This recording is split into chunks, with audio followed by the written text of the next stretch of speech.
It hurts. Telling myself right now, I hate that. I hate you got me. Waiting for the smoke. Bro, I thought you were like asleep. You're drinking coffee. Hey guys, what's going on? I'm right here. I ain't no.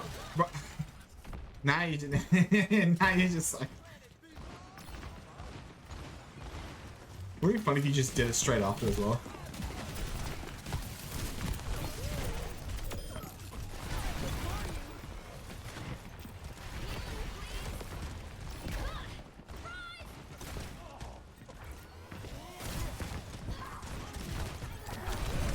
Oh my god. It's working on things. How's that? How's working on things? Butter. Fan game butter. My phone died on me. Dan Dan, welcome back. Missed you, Dan Dan. How you doing, Dan Dan? How Dan Dan be doing, Dan Dan? How Dan Dan doing? That's what I'm gonna say from now on. How Dan Dan? Man, Nia. You're getting everyone. Also, if you haven't, go check out Nia Asuka. They're awesome. A good friend of mine as well. So yeah, go check them out. By the way, they're very chill. I have to be done. Okay. Hey! I'm alive. No, you. Yeah, go check them out. They're awesome. They deal so much. They deal with me so much every time we play the finals. You know. Imagine if your nose grew like. Imagine if your nose like turned red, like a clown. There you go.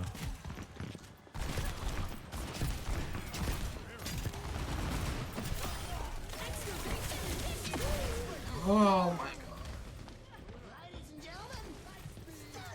Finals.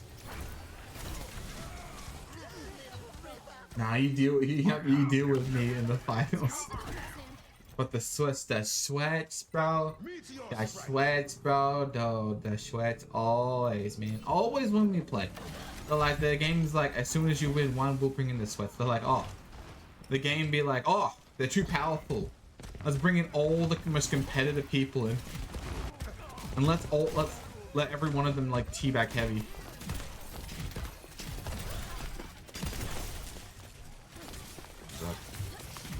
What? What?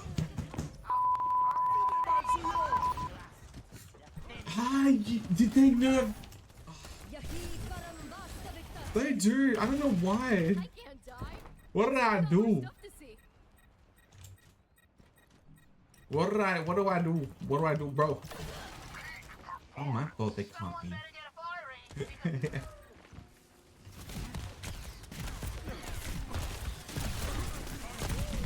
Oh my lord, Jesus.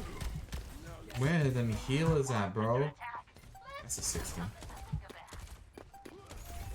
Yo, Lilith! Yo, Lilith, how you doing? Sprite and marbles. That whole marble stream, dude, that's so funny.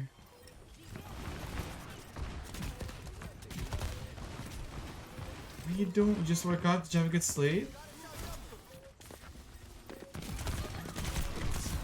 Oh my god. Leave me alone, bro.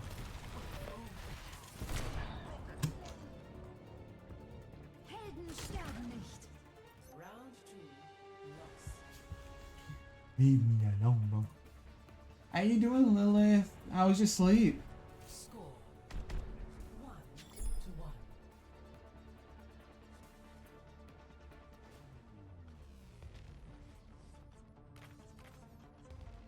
1-1. Today's a good day for some Period of honk shoot? Oh! Have you got somewhere to be, Lilith? Does everyone know Oh. Oh god. That was so fun. That marble stream was funny as. But you know what? You know what was even more funnier? The cooking. Heavy call you Lilith.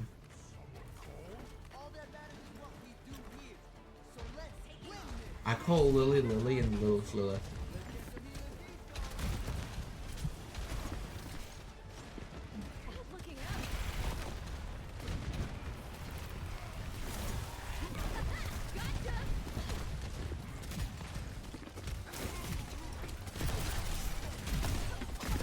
Oh my god, oh my god, oh my god, oh my god.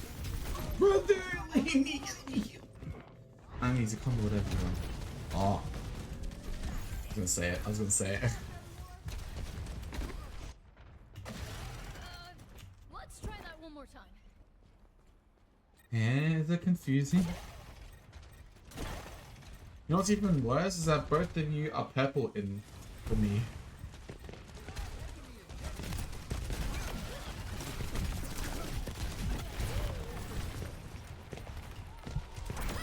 Coming through.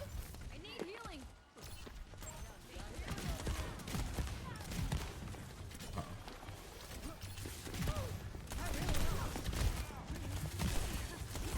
Oh my god.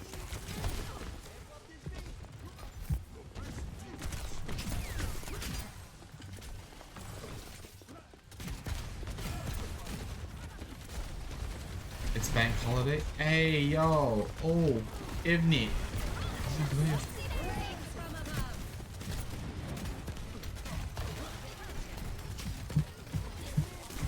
Damn it.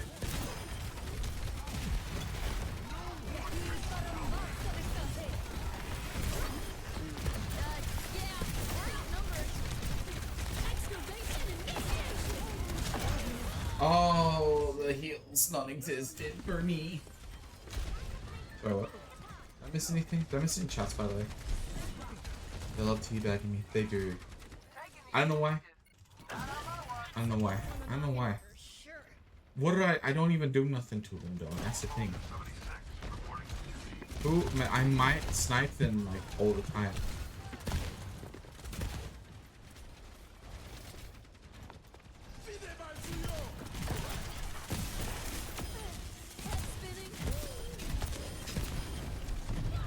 Bruh. I don't know what?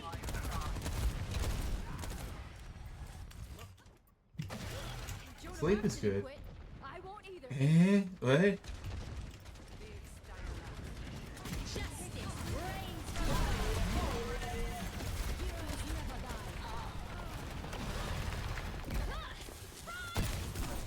Oh my god. Oh my god. Oh my god. So it's Victoria Day. I think I'm working again. Working public holidays is great because you get double pay.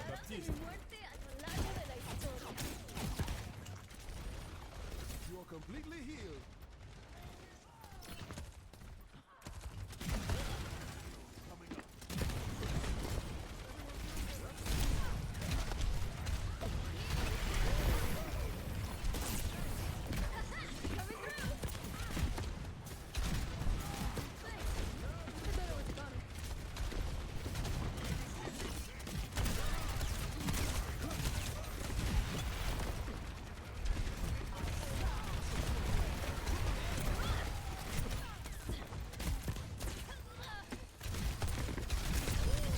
Brother, what? I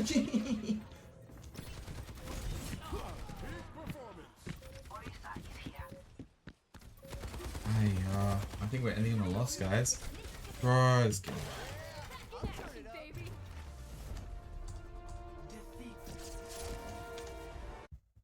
Alright, oh, and for that, sweet.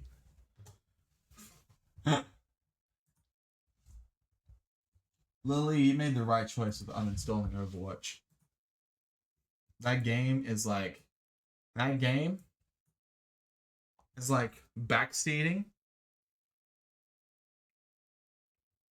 I don't know how, but when I play Overwatch, it's like the game backseats you while also snippets its own butthole. That's what it feels like. I don't know. Anyway. Welcome back, James. How you doing? How you doing? It's not even that. It's more like having a younger sibling who just rats on you. Even though you did, it's like having a sibling who cries to try and get you in trouble, and then your mom comes in and doesn't believe you, and so you get in trouble, and then just looks at you. Also, later, really just resting my voice after karaoke. How's karaoke? Yeah, what's up, Lily? Let's see. Let's see here.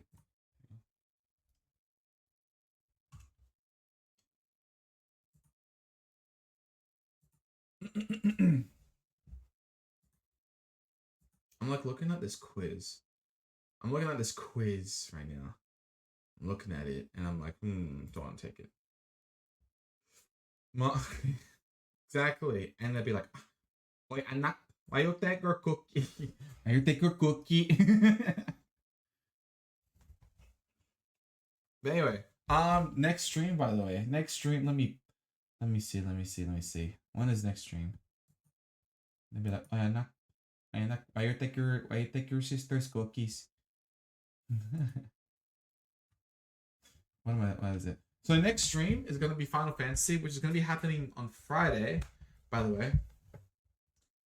For those who haven't already, come join the Discord. And also, what is it? Come join me socials. That way, you'll be notified when I stream next. Next stream is going to be Final Fantasy. So if you guys like Final Fantasy, feel free to join. I was about to play the 24-hour, but I never got to. I was too busy playing the cooking game with all of yous.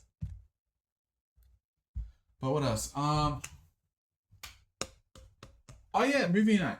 Movie night is to be announced. I'm gonna announce it probably for next week. Yeah, next Sunday. I think I'll post an event tonight, and so next Sunday will be movie night. We're gonna be watching Dungeons and Dragons.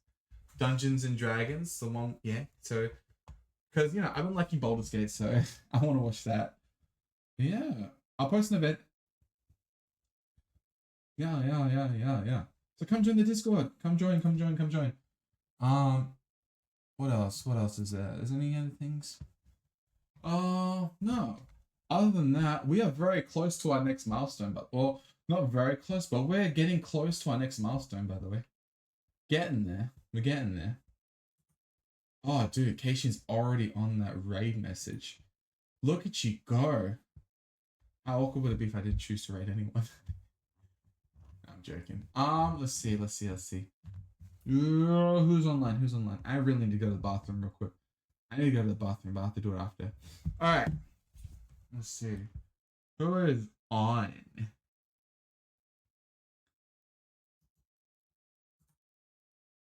That'll be great one. You too. No, you, Dan.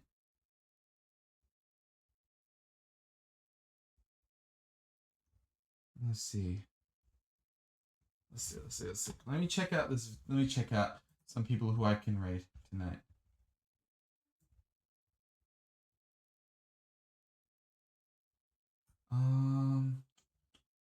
Let's see. I haven't raided this person in ages. Alright, we'll raid this person. I haven't raided Dear Dragon ages, a long time. I think I saw Sage of Philippines a Kamusta yan. But yeah, let's go raid this person. I've already done the announcements. So movie night to be announced. Next stream's on Friday, which is Final Fantasy. Yeah. Come join me as we raid Daedric Dragon, by the way. They're really awesome. They have so much energy. Like, for real. They have such energy. Hopefully they're not ending soon. They don't look like they're ending. Last time I rated them, they were ending stream, and it was so embarrassing. We did a retreat. But yeah. Challenge. What the heck? Anyway. Thanks so much for coming, guys. I forgot that we did a book read shoot today. But yeah. Thank you so much for coming on by, guys. Thank you so much, Spice, for the raid, by the way. Thank you to all the new people. We are close to our next milestone, by the way. Yeah. So, yeah. With that being said, guys, thank you so much. Remember, I love you. I'll miss you. And I'll see you next time. Bye-bye. Bye-bye.